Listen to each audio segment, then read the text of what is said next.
बातों बातों में ही आपने बहुत गहरी बात बता दी और मुझे बहुत सारे सवालों के जवाब भी मिल गए। एक्चुअल में मैं किसी कमेंट का रिप्लाई ना करके ऐसे वीडियोज़ बनाना चाहता हूँ कि मेरे हर वीडियो देखने वाले को ऑटोमेटिक ही उसके सवालों के जवाब मिल जाएं।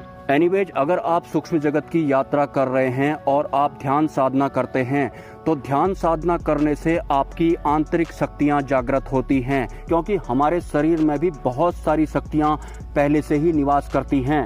इसके अलावा अगर आप मंत्र साधना करते हैं तो जिस भी शक्ति का आप मंत्र जप कर रहे हैं वही जपित शक्ति जागृत होती है। तो ध्यान साधना से हमारी आंतरिक शक्तियां जागृत होती हैं, हमारा अंतकरण जागृत होता है या फिर स्वच्छ होता है। और अगर आप सूक्ष्म जगत की अन्य शक्तियां जैसे कि यक्ष, गंधर्व, किन्नर, कुबेर, नाग, अप्सरा, यक्षिणी, योगिनी, भैरवी या फिर खुसुर फुसुर करने वाली सिद्धियां या फिर देवी देवता का मंत्र जप करते हैं तो जिस भी शक्ति का आप जप कर रहे हैं वही जपित शक्ति जागृत होने लगती है। लेकिन किसी भी शक्ति का आप मंत्र जप करते हो तो इसका मतलब ये नहीं है कि सिर्फ वही शक्ति सदृश्य होकर या फिर जागृत होकर आपके सम्मुख खड़ी होगी। हर शक्ति के साथ असंख्य अनंत रूप में गण होते हैं। जैसे आप बजरंगबली महाराज का कोई मंत्र जप कर रहे हैं तो ऐसा नहीं है कि सिर्फ बजरंगबली महाराज ही जागृत होंगे।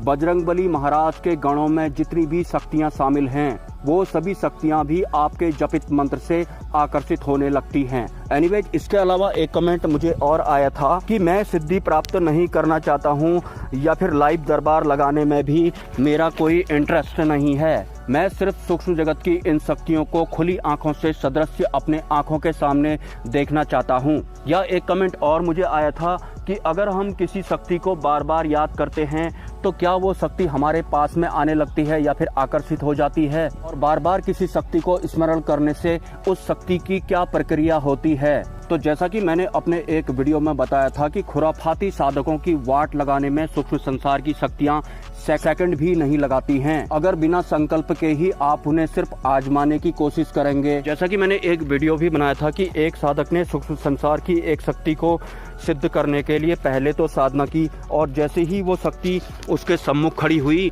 तो वो साधक उस शक्ति से बोल रहा था कि तुम क्यों आई हो, मैंने तुम्हें क्यों बुलाया है। तो इस तरह की प्रैक्टिकल करने वाली मेंटालिटी के साथ अगर आप सूक्ष्म जगत की व्यवस्थाओं से छेड़खानी करेंगे तो फिर आपके साथ कुछ अनिष्ट भी हो सकता है। जैसा कि उस शक्ति ने उस खुराफाती साधक को दर्शन देने के बाद बोला था कि बोलो तुमने मेरा मंत्र जप क्यों किया था, तुमने मुझे क्यों बुलाया था। तो उस साधक ने उस शक्ति को जवाब दिया कि मैंने तुम्हें कब बुलाया। तो उसके बाद उस साधक के साथ क्या हुआ था ऑलरेडी मैं अपने वीडियो में बता चुका हूं। और जैसा कि आपने कमेंट किया था कि अगर हम किसी शक्ति को बार बार याद करते हैं तो क्या वो आकर्षित होती है या फिर उसकी क्या प्रतिक्रिया होती होगी। आप क्या करेंगे उनकी प्रतिक्रिया जानकर? आपको ये जानकर क्या अपने अंतकरण का हनन करवाना है? आजमाना चाहते हैं आप सूक्ष्म जगत की शक्तियों को या फिर सूक्ष्म जगत की व्यवस्थाओं को?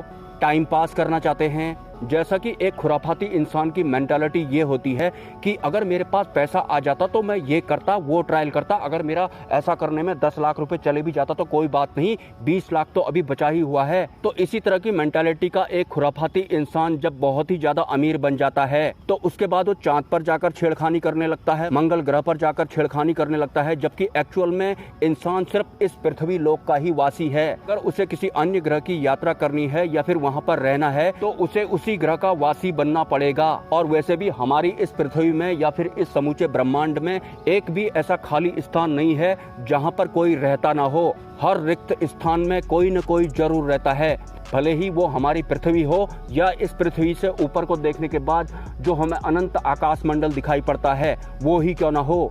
आजा सच बताऊं तो ब्रह्मांड का कोई भी उच्च स्तरीय ज्ञान ग्रहण करने के लिए इंसान में खुद पात्रता होनी चाहिए, खुद वो सहज होना चाहिए। अगर इंसान खुद ही सहज नहीं होगा तो परम तत्व परमात्मा भी उसे समझा नहीं सकते हैं। जैसा कि आपने कमेंट किया कि मुझे सिद्धियां नहीं चाहिए, मुझे लाइव दरबार वगैरह नहीं लगाना है, लेकिन मैं सूक्ष्म जगत की इन शक्तियों को अपनी आंखों के सामने देखना चाहता हूँ। आपको इस फिजिकल वर्ल्ड में जो भी वस्तुएं दिखाई पड़ रही हैं इंक्लूडिंग यू, ये सभी सूक्ष्म जगत की व्यवस्थाओं का यानी कि सूक्ष्म प्रक्रिया का एक रिजल्ट मात्र है। और आप सोच रहे हैं कि आप सूक्ष्म जगत की व्यवस्थाओं के साथ ऐसे ही छेड़खानी कर लेंगे, ऐसे ही टाइम पास कर लेंगे, ऐसे ही आपके दिमाग में ख्याल आया कि सूक्ष्म जगत की व्यवस्थाओं को या फिर सूक्ष्म जगत की शक्तियों को आपको खुली आंखों से देखना है। क्या फालतू समझ रखा है आपने सूक्ष्म जगत की व्यवस्थाओं को या फिर शक्तियों को कि ऐसे ही बिना मतलब बिना मकसद, बिना संकल्प ऐसे ही वो आपके सम्मुख खड़ी हो जाएंगी। एक्चुअल में इस फिजिकल वर्ल्ड में और इन मानव निर्मित व्यवस्थाओं के बीच हर इंसान को जो हर चीज को भोगने की आदत या फिर हर चीज को आजमाने की आदत जो पड़ी हुई है, तो इस भोग करने की और आजमाने की मेंटालिटी लेकर आपको सूक्ष्म जगत में एंट्री नहीं करनी है, सोचना भी नहीं है। और हाँ, अब मैं आपको आध्यात्मिक गुरु के बारे में एक बड़ा पॉइंट बताने जा रहा हूँ। सोशल मीडिया पे जो भी गुरु आपको मिल रहे हैं, अगर वो ओरिजिनल और उच्च स्तरीय गुरु होंगे तो उनके सानिध्य में आने के बाद आपकी चालाकियां नहीं बढ़ेंगी, आपकी बुद्धि का विकास नहीं होगा, आपके अंतकरण का विकास होगा या फिर आपका अंतकरण स्वच्छ होगा। और अगर किसी गुरु की वजह से सिर्फ आपकी चालाकियां बढ़ रही हैं, आपकी बुद्धि का विकास हो रहा है, आपका सिर्फ ये बाहरी तत्वों वाला ज्ञान बढ़ रहा है, तो आप समझ जाना कि सूक्ष्म जगत की यात्रा में कुछ खास आपको मिलने वाला नहीं है। इस फिजिकल वर्ल्ड में दुकानदारों की तरह जो चालाकियां आप सीखना चाहते हैं या फिर चालाकियां सीखने की, अपनी बुद्धि का विकास करने की जो लत आपको पड़ी हुई है, उस लत को बहुत दूर रखने के बाद आपको सूक्ष्म जगत की यात्रा में कदम रखना है। क्योंकि एक साधक के दो शत्रु होते हैं, एक उसकी बुद्धि, दूसरा उसका मन या फिर उसके विचार। और अगर किसी गुरु निम्न स्तरीय गुरु के सानिध्य में आने के बाद आपके बुद्धि का विकास हो रहा है, आपके मन का विकास हो रहा है या फिर नए नए विचार पनप रहे हैं, तो आप समझ जाना कि वो कोई उच्च स्तरीय साधु संत या फिर बाबा नहीं बल्कि एक दुकानदार मात्र है। तो ट्रायल करने की इच्छा रखने वालों के लिए सूक्ष्म जगत की व्यवस्थाएं फालतू नहीं हैं। जो इंसान इस फिजिकल वर्ल्ड में सरवाइव करते करते या फिर बार बार इस जन्म मृत्यु के लफड़े की वजह से परेशान हो चुका है, बार बार इन मानव निर्मित व्यवस्थाओं को देख करके बोर हो चुका है, वो यस नो अच्छा बुरा वाली द्वंद्व व्यवस्थाओं से मुक्त होना चाहता है, मोक्ष प्राप्त करना चाहता है, मुक्ति प्राप्त करना चाहता है, तो सूक्ष्म जगत में आपका स्वागत है।